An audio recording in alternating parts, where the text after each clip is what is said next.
I'm striving to get rich. That's why I almost went 2 years without buying shoes and fits. Things change now. My mom hearing me with my music and she look a little proud. Alright guys, I know this is something outside of my norm. I really don't talk about basketball happenings on this channel. I haven't done a basketball video probably since, I want to say, late 2018. And there's a reason I'm doing a basketball related video today. The Milwaukee Bucks, along with the Houston Rockets and Oklahoma City Thunder, are all not taking the court in boycott of the shooting, the unjustful shooting, and unlawful shooting of Jacob Blake that happened in Kenosha, Wisconsin.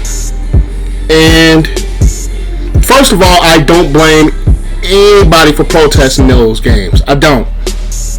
Boycotting, whatever the term you use, boycott, I don't blame them. And there's a lot of bigger things in this world that need to change rather than playing a playoff basketball game.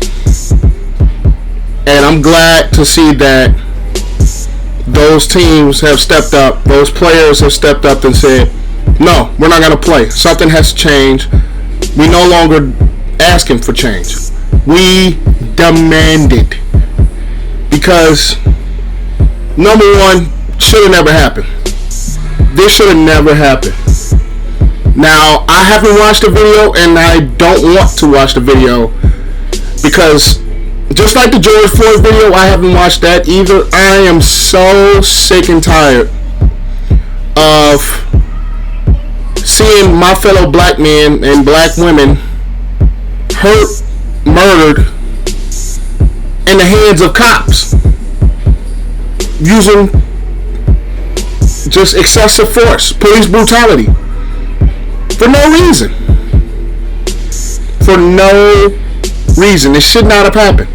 There are a lot of ways that you could de-escalate a situation before even thinking of pulling out your gun. There are a lot of ways you can de-escalate situations versus pulling out your gun or using excessive force. There are a lot of ways. A lot of ways.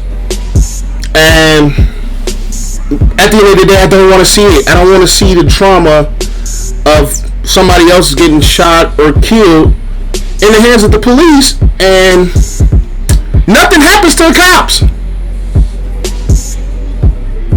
Arrest the cops who killed Breonna Taylor. Arrest the cops who killed Elijah McClain.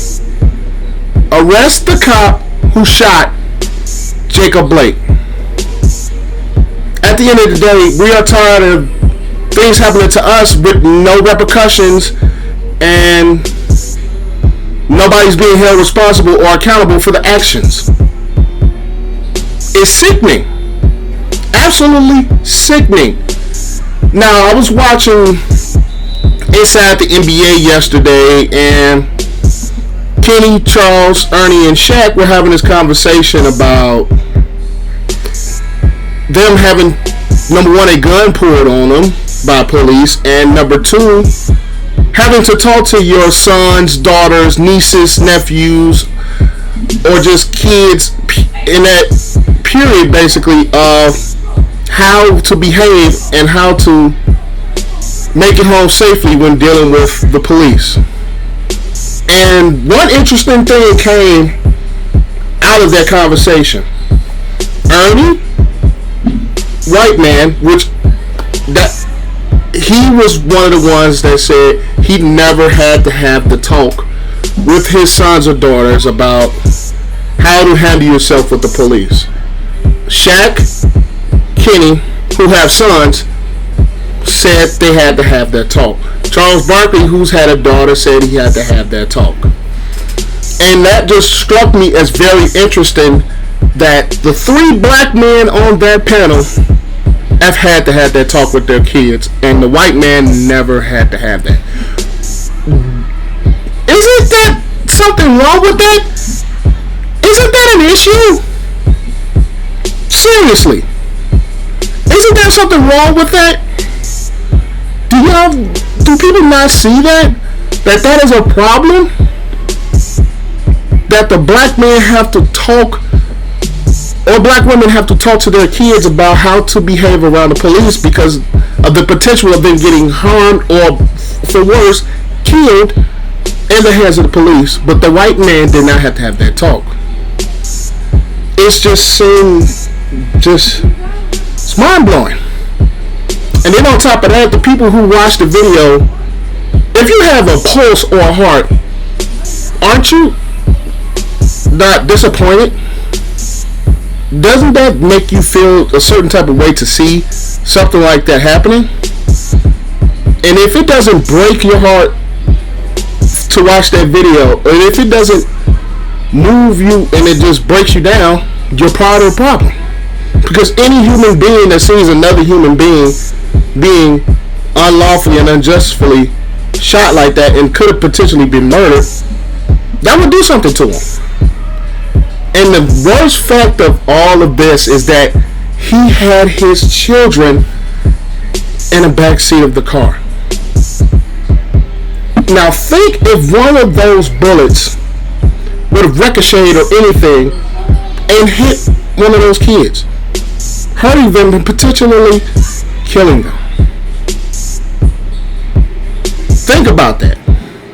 Really take the time to think about that. And now they're probably going to be dealing with mental trauma because they seen their father getting shot at 7 times by the police. Do you not think of what that can do to a young child mentally? They're going to be screwed for life mentally because they had to witness that. When there were a whole lot of other ways you could have de-escalated the situation versus pulling out your gun and shooting Jacob Blake 7 times in the back.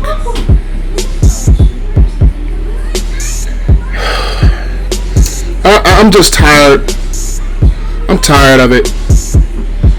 Because if I was to watch that video, it would make me think, like, I have family. I have loved ones. And I will see that video, and the first thing that I would think of seeing that video is why I haven't watched it. I will see it and think, what if that was me? What if that was my brother? What if that was my cousin? What if that was brothers from another mothers that are basically blood brothers to me? What if that was them? How would they feel? How would I feel? How would my mother feel? How would my brother feel if that was me? How would my sisters feel if that was me? How would my family, my cousins, my nieces, my nephews, and how would they feel if that was me? I can't imagine what his family is going through. I can't imagine what he's going through recovering from that. I can't imagine what those kids are going to have to deal with seeing all of that. It breaks my heart. It really does. Me being a black man.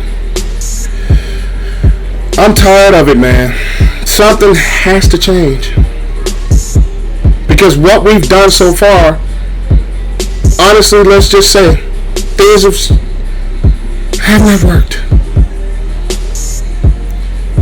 And the cops that are doing this, they see what's going on. They see videos, they see the protests, and they still use excessive force in hurting us. And when we say Black Lives Matter, we say that because our lives are in danger. Racial inequality, police brutality, systematic oppression. Our lives are the ones that are in jeopardy. I don't want to hear all lives matter until Black Lives Matter first. I'm out. I wanna say thank you to my mom and my daddy for making love the night that you had me. Wanna thank my friends, my sister and my brother.